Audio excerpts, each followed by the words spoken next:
Alamat ng madilim na gubat, madilim na ang paligid.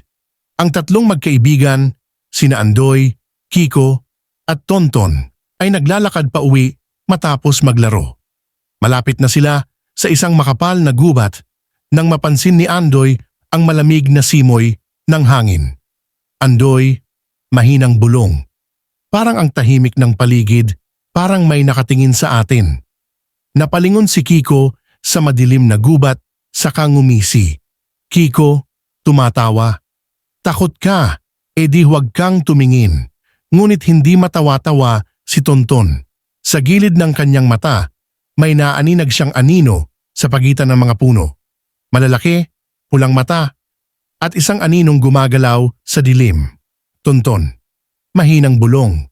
May tao ba doon? Hindi sila sumagot. Ang tanging narinig nila ay ang dagundong ng kanilang mga dibdib, mabibilis at kinakabahan. Isang malalim na ungol ang bumalot sa hangin. Sa loob ng isang lumang bahay kubo, ang tatlong bata ay nakaupo sa harap ng kanilang lolo. Sa kahinaan ng liwanag ng gasera, parang lalong tumanda ang kanyang mga mata. Lolo, mahinang tinig, huwag kayong papasok sa gubat na yan. Hindi nyo ba alam? May naninirahan doon. Mga nilalang na hindi natin dapat gambalain. Napatawa si Kiko. Kiko, Lolo, baka naman gawa-gawa lang yan. Biglang bumagsak ang hangin sa labas, naglaglagan ang mga tuyong dahon at bahagyang pumatay ang ningas ng ilaw. Lalong dumilim ang paligid. Muling nagsalita si Lolo. Mas mababa na ang boses. Lolo, kung hindi mo nakikita, hindi ibig sabihin na hindi totoo. Sa labas ng bahay, may aninong gumalaw. Samantala, sa istasyon ng pulis, isang takot na ina ang sumugod upang magulat. Ina, Sir, may naririnig kaming umiiyak na sanggol sa gubat. Pero parang hindi normal ang iyak. Para bang hindi tao. Napatigil ang pulis, saglit na tumingin sa labas, saka bumuntong hininga. Pulis, sige ho, titingnan ko. Dala ang kanyang flashlight, pumasok siya sa gubat. Napakatahimik. Parang hinihigop ng kadiliman ang tunog ng kanyang sariling mga yabag. Biglang sumabog ang tunog ng isang sanggol na umiiyak. Napalingon siya sa isang puno. At sa taas nito, isang maliit na nilalang na duguan ang mukha. Nakangiti at may matatalas na ngipin. Tiyanak. Sa gitna ng gubat, sa isang lumang bahay na mistulang itinayo mula sa buto at lumang kahoy, may isang matandang babae na nakaupo sa dilim. Ang kanyang mga mata ay parang dalawang itim na butas na walang kaluluwa. Pumasok ang pulis, bitbit ang baril. Pulis, sino ka?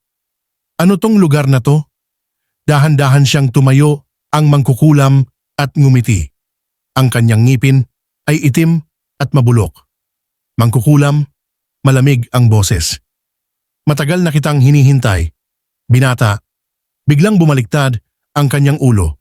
Isang tunog ng nabaling buto ang narinig at nagsimulang humagigik na parang isang baliw. Ang huling narinig ng pulis ay ang sarili niyang sigaw. Hindi mapakali sina Andoy, Kiko at Tonton. Kahit sinabi ng kanilang lolo na huwag papasok sa gubat, nagdesisyon silang subukan. Sa loob ng kagubatan, ramdam nila ang bigat ng katahimikan. Tapos, isang mahinang iyak ang pumuno sa hangin. Andoy, mahinang tinig. Narinig niyo yon? Napalingon si Kiko pero wala siyang makita. Bigla siyang napaatras, ang kanyang likod ay tumama sa isang malaking nilalang na hindi niya namalayang nasa likod na nila. Isang aswang, nakangisi, tumutulo ang laway mula sa matatalas nitong pangil. Dahan-dahan nitong binuka ang bibig at nagsimula itong magsalita. Aswang, mahinang bulong. Kay sarap ng laman ng bata, walang makagalaw, walang makahinga. At bago pa sila makatakbo, nagpatay sindi ang ilaw ng buwan at ang huling nakita nila ay ang matalim na kuko ng nilalang na dumapo sa kanilang balikat. Saka nagdilim ang lahat.